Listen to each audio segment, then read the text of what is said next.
નમસ્કાર મિત્રો, પહેલી વખત આપણી ચેનલ સ્વિંગ સ્ટોકમાં આવ્યા છો તો આપણી ચેનલને સબસ્ક્રાઈબ કરી લેજો, કારણ કે આપણે એમાં સ્વિંગ સ્ટોક અને ઇન્વેસ્ટિંગ માટેના એવા વિડીયો મૂકીએ છીએ કે તમને એક મહિનાની અંદર 5 થી 7% રિટર્ન અપાવી શકે છે. કાલે આ રાજેશ એક્સપોર્ટ નામના એક શેર વિશે તમને ઇન્વેસ્ટ કરવા માટેનો વિડીયો બનાવેલો છે, તો તમે ખાસ કરીને જોઈ લેજો. જેનો ભાવ 1000 રૂપિયા જેવો હતો, જે 300 રૂપિયા જેવો થઈ ગયો છે. અને આ એક આપણા ગુજરાતીની કંપની છે, તો આની વિશે આ એક એનાલિસિસનો વિડીયો મૂકેલો છે, તો ખાસ કરીને જોઈ લેવો. આગળ વાત કરીએ તો અમેરિકન માર્કેટ તો ડાઉ જોન્સની અંદર 400 પોઈન્ટનો ઘટાડો નોંધાયો છે ગયા ટ્રેડિંગ સેશનમાં. આપણે જોઈએ તો 1% જેવો ડાઉન ગયું છે ડાઉ જોન્સ. 5 દિવસમાં 2.5% જેવું ડાઉન ગયું છે, અને એક મહિનાની વાત કરીએ તો 2.5% જેવું પ્લસ રહ્યું છે ડાઉ જોન્સ. છેલ્લા 5 દિવસમાં સારી એવી નુકસાની ડાઉ જોન્સે કરી છે. આપણું માર્કેટ જોઈએ તો નિફ્ટી 50 પણ કાલના દિવસે છેલ્લા ટ્રેડિંગ સેશનની અંદર 300 પોઈન્ટ જેવી નુકસાની કરી છે. અને છેલ્લા 5 દિવસમાં જોઈએ તો 400-450 પોઈન્ટની નુકસાની કરી છે, 2%, 2.5% જેવી. એક મહિનામાં તો તેજ જ છે આપણું બજાર, અને હજી મારા ખ્યાલથી તો આપણું બજાર ઉપર જ રહેશે, રિકવરી થઈ જશે. તો હવે સ્વિંગ ટ્રેડિંગ માટેના સ્ટોક તમને બતાવું. તો હું જે ખરીદવાનો છું એની વાત કરું તો 750 રૂપિયા ભાવ છે ત્રિવેણી ટર્બાઇનનો. આને હું 445 થી 40ની વચ્ચે આવે એટલે હું આને ખરીદી લેવાનું છું. છેલ્લા 5 દિવસની વાત કરીએ તો આ સ્ટોકે 3% રિટર્ન આપ્યું છે. છેલ્લા એક મહિનામાં આ સ્ટોકે 9% જેવું રિટર્ન આપ્યું છે. અને છેલ્લા ટ્રેડિંગ સેશનમાં આ સ્ટોકે 7 રૂપિયા જેવો નીચે આવ્યો છે, તો આને હું 40 થી 45ની એવરેજમાં ખરીદવાનો છું. આગળ બીજા સ્ટોકની વાત કરીએ તો ડીમાર્ટ છે. ડીમાર્ટમાં બહુ જોરદાર ઉછાળો આવી ગયો હતો કાલે. જોકે એટલો તો આ 100-200 પોઈન્ટ તો ઉપર નીચે થતો જ હોય છે રેગ્યુલર, કારણ કે ભાવે આનો 5000 છે. ઘણા લોકો 5000 ભાવ જોઈ અને આ શેરને ખરીદશે નહીં, પણ મારું એવું કહેવાનું છે કે 5000 તમે જે પૈસા ઇન્વેસ્ટ કરો છો, તમને જે કાંઈ પણ નફો મળે છે એ તમારા રોકાયેલા પૈસા ઉપર મળે છે.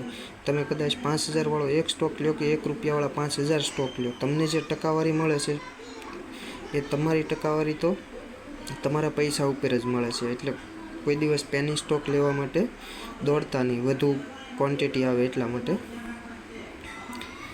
તો હું તો એવન્યુ સુપરમાર્ટ એટલે કે ડીમાર્ટ ને વધુ પ્રેફર કરું છું નાના સ્ટોક કરતાં. છેલ્લા 5 દિવસની વાત કરીએ તો આ સ્ટોકે 6% જેવું રિટર્ન આપ્યું છે, અને છેલ્લા એક મહિનામાં 6% જેવું રિટર્ન આપ્યું છે.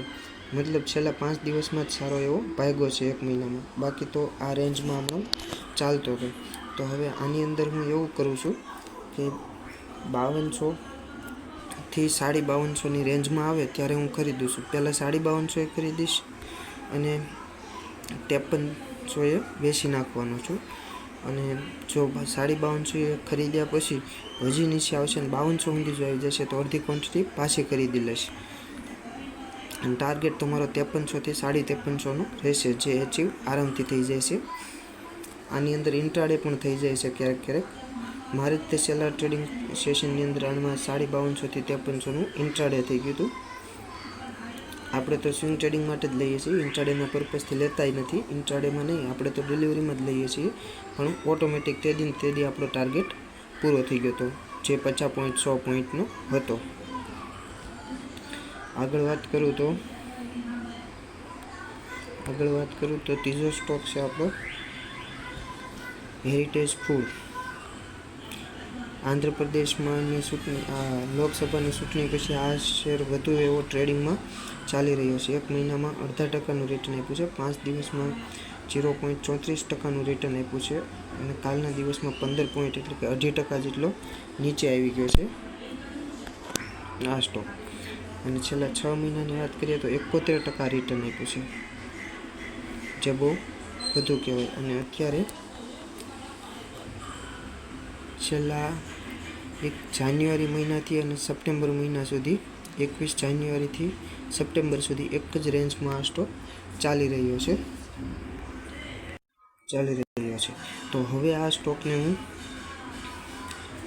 560 ટ્રેડ કરી રહ્યો છે. તો આને હું 550થી 55ની રેન્જમાં ખરીદવાનો છું અને 60થી 65ની રેન્જમાં હું આને 50 લઈશ તો 60 વેચીશ અને 55 લઈશ તો હું આને 65ની રેન્જમાં સેલ કરવાનો છું.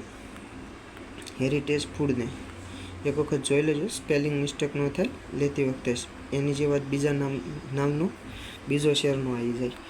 હવે બીજો એક આપણો શેર છે LIC, જે બહુ પ્રખ્યાત શેર છે, તમે નામ તો સાંભળ્યું જ હશે, જે 5 દિવસથી એકની એક રેન્જમાં હાલતો તો નીચે આવ્યો છે અને 1 મહિનાથી એકની એક રેન્જમાં આની રેન્જમાં હાલે છે.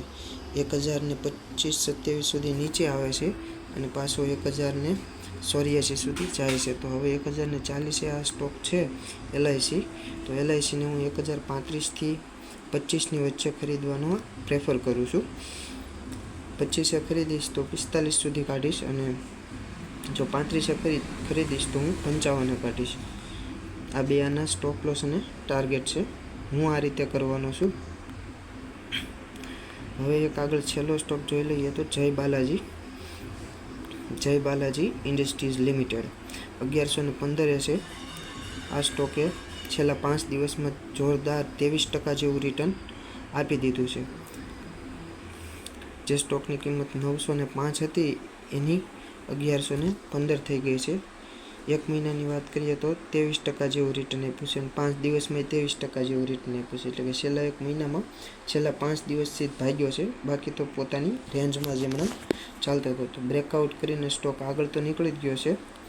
તો હવે આ સ્ટોકને આરામથી ખરીદી શકાય છે, પણ મારી પ્રેફર છે કે 1025 વટે પછી આને ખરીદવો જોઈએ. નકર 1000 સુધી આવવાની રાહ જોવી, 1000 આવે પછી આને ખરીદવો જોઈએ. અને આનામાં મારો ટાર્ગેટ છે કે 1200 રૂપિયા ટચ થાય તો વેચવો. આમાં તમે સ્ટોપ લોસ 10થી 15 રૂપિયાનો મૂકીને ચાલજો, કારણ કે આ સ્ટોક સર્કિટથી ઉપર આવે તો સર્કિટથી નીચે પણ જઈ શકે છે. સ્મોલ કેપનો સ્ટોક છે, બહુ લાર્જ કેપની કંપની નથી, એટલે ધ્યાન રાખીને આની અંદર ટ્રેડિંગ કરવું. પણ 1200 સુધીનો ટાર્ગેટ આમાં આરામથી અચીવ થઈ શકે એવી તેજી છેલ્લા 5 દિવસથી પકડાણી છે. છેલ્લા 5 દિવસમાં તે 209 રૂપિયાનો ઉછાળો આવ્યો છે. તો ચાલતી ટ્રેન્ડ પકડવા જઈએ તો ધ્યાન રાખીને સ્ટોપ લોસની મેન્ટેન કરીને આમાં તમારે ચાલવું જોઈએ. તો આ હતા આપણા કંઈક 4-5 સ્ટોક જે સોમવારે તમારે ધ્યાનમાં રાખવા, અને જે ટાર્ગેટ અને સ્ટોપ લોસ મેં આપ્યા છે એ પણ તમારે ધ્યાનમાં રાખવા. નમસ્કાર મિત્રો.